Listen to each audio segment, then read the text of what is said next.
I've been doing wicker work all day. Oh, hi, everyone. I'm Samantha B, and welcome to Full Frontal's Christmas on Ice pre-show. What? I'm here with my wicker top hat collection and some of my amazing correspondents and producers, and we are celebrating the premiere of our holiday special, which is airing very soon on TBS at 10:30. We are going to give you some sneak peeks, and we're going to talk about how this whole goddamn thing came together. But first, let's take a quick look at the making of another soon-to-be holiday classic, Sam B drinking margaritas. I'm sorry, it's a different one.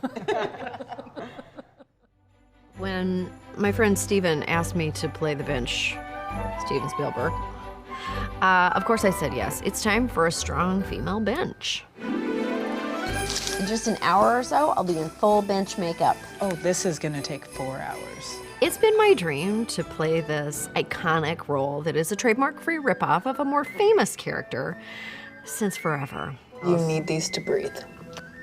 Okay. No, they look stupid. I can breathe through my mouth. You just look like you're struggling. I'm not. Okay. Thank you, though. You're welcome. I'm not concerned about the makeup. It's a process. It's part of how I access my own tool. I work from the outside in. She's really sweaty for a woman. I'm so excited that every little girl is going to see this and know that someday she can play the Christmas bench too. I mean, she can't because she's not famous. First shot of the day coming up. Just gotta catch my breath. There's literally no one who can do this part justice other than me. Ooh, she did. When Stephen called me and asked me if I wanted to play the Christmas bench, I said, Steve, of course I'll play the bench for you. I'll tell you that it's alarming how much my children enjoyed watching me pass away on camera. They think it's the funniest thing. Fletcher just keeps watching the end of the piece. I know, like from the thud. He loves it. Okay, I need to introduce someone. This is Kim, our specials producer. Kim. How did the special came to be? Hello.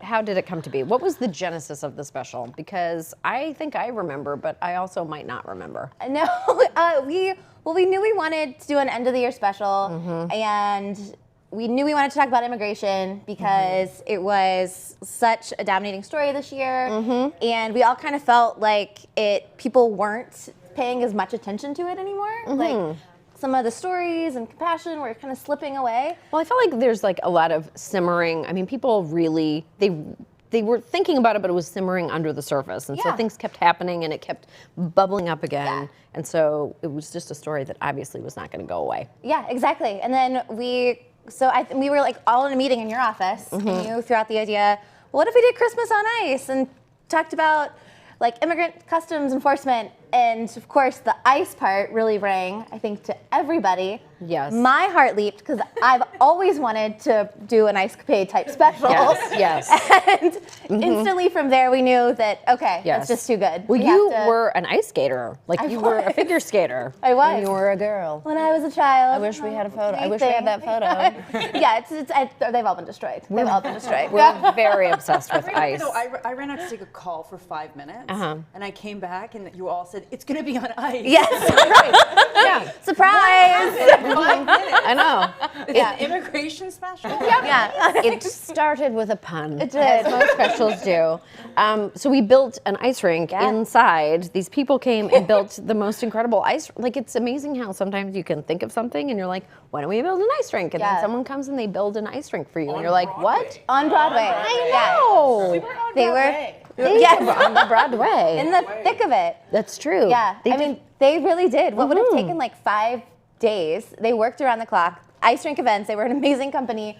As soon as I called them, they were totally game. They were. Loved the idea. They were like, we can make this work. I was like, cool, we only have the venue for like 3 days, and we need you to do this in 2 days. And they were like, sure, we'll start work at 2 a.m. on Friday morning. No, they really did it. And they did it. Some rich kid is going to get an ice rink. Yeah. Oh my God, for sure. But do you remember when we were obviously we filmed the special, but like there was like a big hose in the middle of an area where everybody was walking past, and they had to cover it with cardboard. And as soon as I got there, everyone was like, do not puncture the tube. Yeah. If you puncture that tube, if you fall on it or anything happens to it, the entire building will flood and everyone will die. Very And so we Has there covered ever it. been an ice rink on Broadway? There I must don't have been. know. Oh my god. Yeah. Oh my gosh. I think it was such a great venue. What I also loved is that coming up next after us, Hatebreed was performing. What? It was like some, yeah. Very feels right. on ice. Yeah.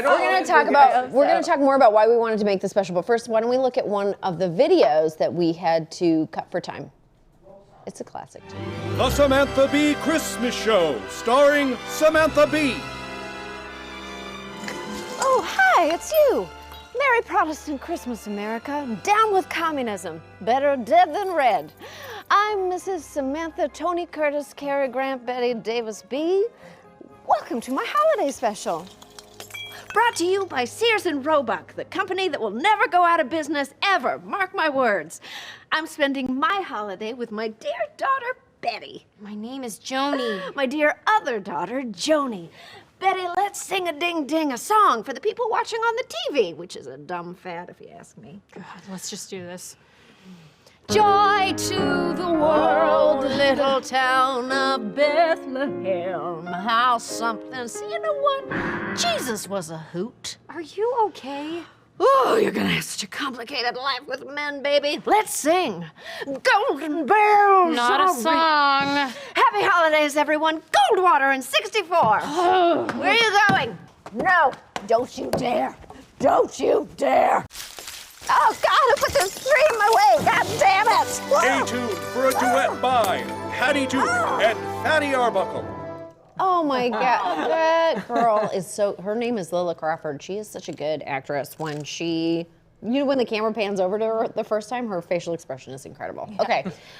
Okay, we wanted to make it a special about immigration. It was extremely important, of course, to go to the border and to actually talk to the people involved in the process. So we went with Mike Rubens, who produced a piece at the border, along with Anna Breton, who's one of our digital producers. What was the experience of shooting a piece of the border like for you guys? I mean, you had really intense conversations with people. You went down and you volunteered. Yes. Yeah. For several days beforehand. Yeah, I volunteered at the bus station that you're going to see in the piece. But it was a really emotionally draining experience. I feel like Right. you don't get to talk to the people that you see on the news. A lot of people are just screaming about these immigrants, but you don't really get to sit down and say, well, where did you come from? What is your story? Yeah. And then you start realizing who these people are and what they're sacrificing to be here. So it was so incredibly important to talk to them, and it really was a life-changing experience to be there. Did you notice, I mean, did you feel how quiet it was in the bus station? Was that not, did that resonate with you?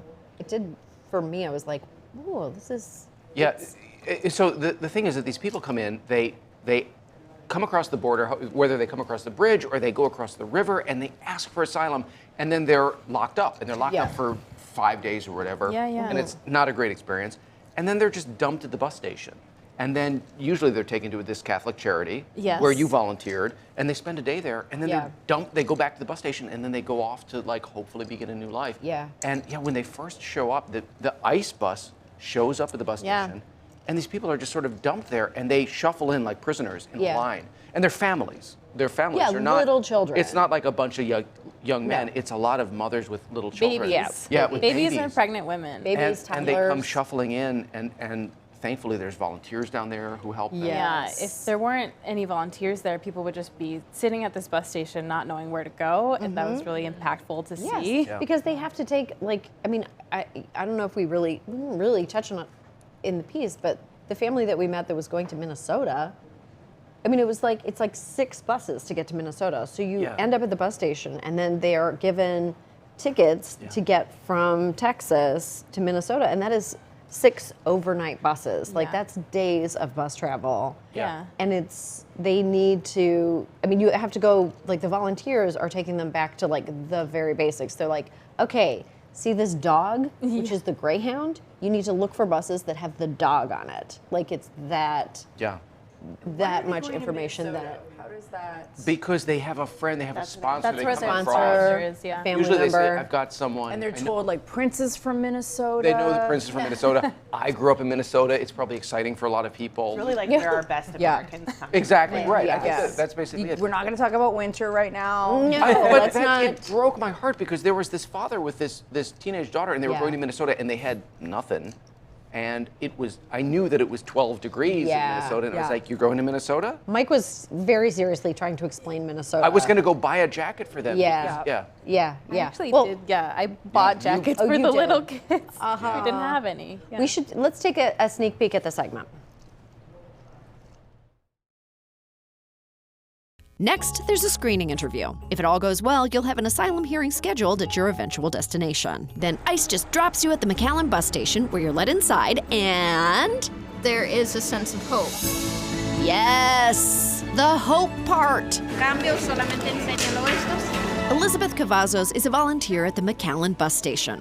Every day, she greets hundreds of new arrivals and helps them get oriented. So what condition are people in when they first get to this bus station? Shell-shocked. Shell-shocked. You know, we're the first smiling faces they see when we get here, and I just want them to know that I am so stoked that they're here. I'm excited about what they can bring to this nation. Do you think that changes things for them? Do you think when they see finally a welcoming Heck yeah. face? Like, their shoulders go from this to this. Most families spend a day at a shelter, then are back the next morning to begin long bus journeys and possibly new lives. What dreams do you have for your child? Pues que estudie y saque una carrera. Mi deseo es ir a trabajar y sacar adelante mis hijas. Venimos pues a trabajar y que nos den la oportunidad. After they leave here, the vast majority of asylum seekers do attend their hearings. I've heard as many as just 2%. Really, Ainsley? Because the Department of Justice puts it around 90%. So let's just compromise and say you're spreading bullshit. Oh my God, here we are, we're back. Hi. We're just talking about Anna's earrings. I don't know if she wants to show them to you, but they're very... Other way. They're other way. Oh, they have a naughty word on them, but I really do like them. Uh-oh. Okay, here's something that we never planned to do as a late night comedy show. We bought a house. Do you want to talk about why we bought a house and how we came to buy a house in the tiny town of Lumpkin, Georgia? Yes. Yeah, it was, well, Tyler Hall, who's one of our field producers, he found the story about Stewart Detention Center, which is about 2.5 hours south of Atlanta. Yep. Is the largest immigrant detention center, and they only have one immigration attorney. And this man, Marty, has been trying his damnedest for years to help through and get through as many cases as possible. But there's no hotels in this area, in the city. Right. And there's one organization, El Refugio down there, who's doing amazing work. And they're not only providing housing for visiting attorneys, but also families. Yeah. And especially for families to come and visit family members who are in detention. And so, yeah, we've looked at 3 available houses for sale on the market in Lumpkin, Georgia. We did. There was a surprising number of houses available in Lumpkin. There was, yeah. They wasn't bad. One restaurant in Lumpkin? Yeah. It was, yeah. And luckily, the house we found is right across the street from that one restaurant. So Lily's, who was also really great to work with. So we found this great house, completely bought it, and had to go through. Tyler and I learned a lot about inspections, termite inspections, mold inspections. Closing. Neither one of us have ever owned real estate. So it was amazing. Like, the house was vacant. Yeah. And the turnaround was so fast. Like, anyone who has ever bought a house before. It was 3 weeks. It was really 3 weeks from like buying the house, like a cash offer on the house, to finding a contractor who like closing the house, inspecting the house, closing the house, and then turning around a renovation in under 2 weeks and furnishing it. We had so many donations. So many donations. Of furniture. Yeah, of furniture and a production designer. Yeah, bed sheets, like Parachute donated all the bed sheets. And we had all these great people and companies that just pitched in. Tufton Needle Punch. Just like really last minute to make that happen. So doing a rental show is easy. It's so easy. Doing a comedy show is hard. Very but like difficult. list, all that stuff is easy. Yes. Oh, clearly. We could do Why don't we do both? Why don't we not? Twice as many Emmys. Just But I think that they're using the house now. They are. And it was such They an fully moved exciting. in. It was such an exciting project. project. It was so exciting, yeah. And Okay. they're fully moved in and Oh my God. doubled their amount of like beds and housing. Oh my God. Okay, we should take a sneak peek at the segment. Pedro's wife made countless 8-hour drives to Lumpkin, but when she got there, she faced a different problem. There are no facilities like hotels in the town of Lumpkin. There is El Refugio, a hospitality house that provides a free place to stay for families and visiting lawyers, but it's always full. It's a very tiny house, as you can see. 3 bedrooms. We have 9 beds, 1 bathroom. 9 beds here. There's 1,800 beds over there. That ratio seems racist to me. This town needs more lawyers. These detainees need their families, and there's no more room at the inn. Oh, Jesus, Mary and Joseph, I just had a Christmas-gasm. Maybe I can fix this on Lumpkin or Leave It. I'll tell you what we need. We need a house so that El Refugio can accommodate more lawyers and more family members, but we don't need anything fancy. I'd love it if there were French doors. There aren't a lot of options available. Really high ceilings. There's only really one house. A Polynesian theme for the grotto. This is basically your only option. Sold. Do you take this? Sure. Oh. This is a chip card. Is this a chip reader? It is, just yeah. Insert it here? You do, yeah, just at the bottom there. Okay. Make sure it clicks. Yep. Okay, it's not reading it. We bought a house for El Refugio.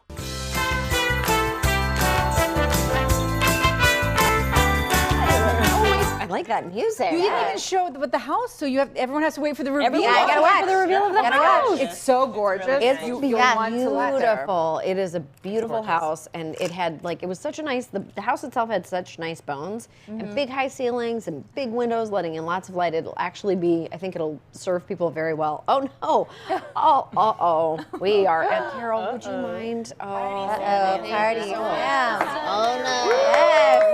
It's Why is it only the happening. Canadians that are on their I know, well, definitely on my catch up. second cocktail. Okay, guys, in case you did not know, did you know it's Christmas? Has everyone gotten their, do you all have your trees if you are doing trees? I have 10 trees. No, I do not. Fun fact, did you know that immigrants probably grew your tree? Our producer, Halcyon Person, went to North Carolina to get the scoop on Christmas trees. Halcyon, what did you learn investigating Christmas trees? It was fascinating because I did not know anything about the Christmas tree industry. My experience with Christmas trees is like going to parking lots and strip malls and picking one up, throwing it in the back of the car. So going in the That is so sad. That's not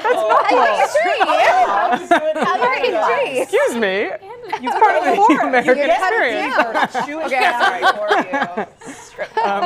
I was then talking to farmers and the workers we met in North Carolina that it takes like 12 to 15 years to get a tree that is 5 to 6 feet tall that's sitting in your living room for a month. So there's a ton of labor that's backbreaking that goes into your tree every year, which was fascinating to me. And the people who are doing the work are often undocumented or temporarily visaed. And we talked to a really amazing DACA recipient named Juan, and that you will see in the piece, who was so gracious and kind about the people who have this anti-immigrant rhetoric. He was like, really was. As long as they have a good Christmas was the thing he said. He was like, I don't really mind, it rolls off my back. I just hope everyone has a good Christmas, and I'm happy to provide that. And that's a lot more grace than I could show in a similar situation. So I was really touched by that, and that was a surprise. I'm always very happy when you can learn where things actually come from. Yeah. I actually think that people are not aware, they don't think about where that tree comes from I that totally you agree. find in the strip mall, and I Yeah. always think it's very valuable to just like open your eyes and go, oh, right, somebody had to do this. Like Yeah. it was not, Okay, tracing the origins of your Christmas tree. Very interesting. festive. Yeah. And very interesting. Yes. Okay, let's take a look at another piece that we had to cut for time. I mean, who could forget this holiday classic? Snow! I like snow! Come on! We're making a snow woman! A big head! 2 arms! Don't forget the nose! And here's her bra! What should we call her? Frosty the Snow Woman! She still needs one last touch. Glorious Dynam! She's magic! She's alive! I'm scared. What is with this top hat? Am I Amy Sherman Palladino now? I don't get it. That's because not everything is for you, Todd. Huh. Gather round, children. Did you know that consumer products aimed at women often cost more than the same exact consumer products aimed at men? It's called a pink tax. Can't you play games or sing a song about friendship? Yeah, you're being a bummer. No, I'm being a woman. Get used to it. Now, where was I? If we recognize real problems and work together to solve them, people of all genders can... Please, God, the pay! Snowball fight! Yay! Christmas! Santa! Presents! Satan! Frostbeat, the snow gal, was as shrill as she could be. Talked on and on about women's rights. I prefer shows with celebrities.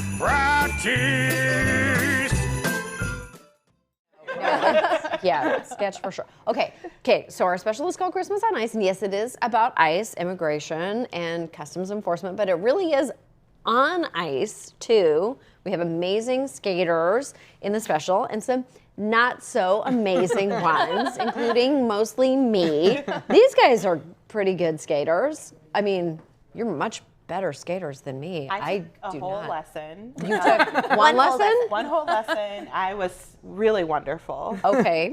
It's really weird because in the special, when you watch it, you'll see that I'm like putting on my skates, but like they cut away from me before you see me. Before you see Yeah. You did it really get out there. Okay. You are a good. You're a very good. You're a good skater. Well, I grew up You're a in good a skater. place called Canada. I know. Well, as where did you I, grew up, and but if you didn't know how to skate in Hamilton, Ontario, they would have like slit your throat with a blade. So know. you somehow missed that. I somehow you were not missed bullied that. into learning how to skate. Did not learn how to do I didn't learn how to ride a bike until I was 18. Oops. What? So we need to do that in the next special. I agree.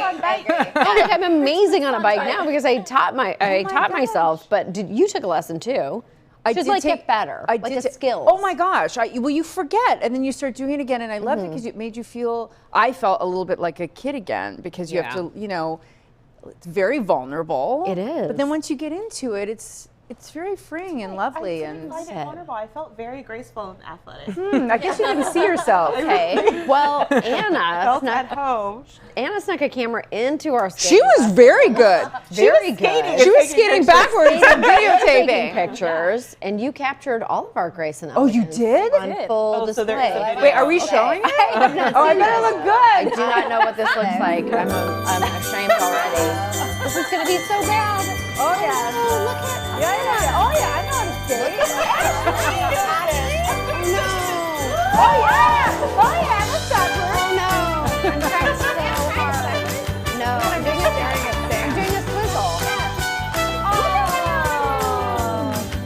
Oh. Okay, you look very good right there. Why is Ashley always by herself? Oh no. I want to take a look at There's Ashley. so good. They just put the camera on me. You know,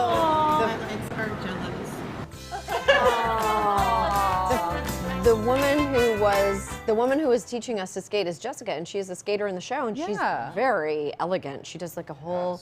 She gets lifted up, and she is like. She's a beautiful skater. They're You could skate. Why didn't you get on skates? And No, it's that's what special. You could have done They it. specifically asked me, "Are you comfortable skating?" And I said, "Yes, of course." And then I got the next script, and it said, "Ashley does not ice skate."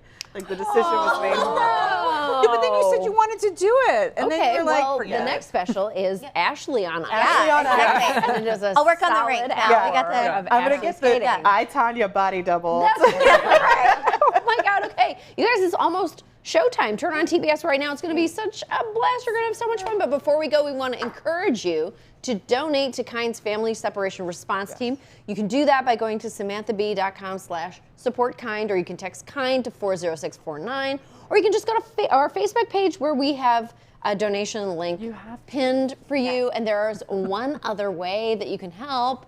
Oh my God, and look amazing while doing it. Buy one of our Reunited We Stand shirts. By opening ceremony, we have hoodies, we have totes, we have this, such a good partnership with the amazing people at Opening Ceremony, and a portion of the proceeds go to KIND. So you can look cool, like me. Yeah. You can find them at samanthab.com. That's our pre-show. Full Frontal's Christmas on Ice is starting. What? In 10, 9, 8, 7, 6, 5, 4, 3, 2, 1.